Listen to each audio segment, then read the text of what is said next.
Pemirsa, wawancara hari ini kita akan mengundang tamu, seorang Udin, yaitu anak dari kampung. Ya, kita berwawancara tentang negara Republik Indonesia. Dina kursi, dina jodok. Dina kursi. Aya naon, undang hadiah aya naon. Yai, MC teh nyaruaan topi. Hayang teu ngobrol ngeunaan tentang Indonesia. Naon deui anu kudu diobrolkeun tentang Indonesia mah.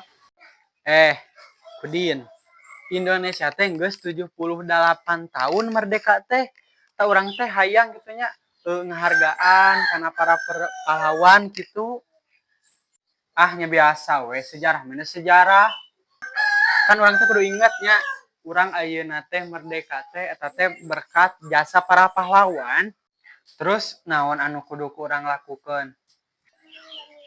Loba Din, luas, bisa tinu hal-hal leutik saperti ngajaga lingkungan, taat kana aturan, taat kana perundang-undangan, jeung penghargaan sesama makhluk hidup.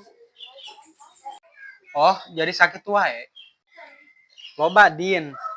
Loba saking loba teuing nya nepi ka pokona mah teu bisa disebutkeun we.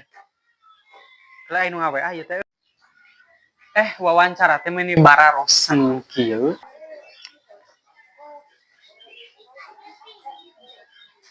Tapi bener ketang urang teh kudu memperingati kitu hari kemerdekaan teh pari ngahargaan para pahlawan gitu.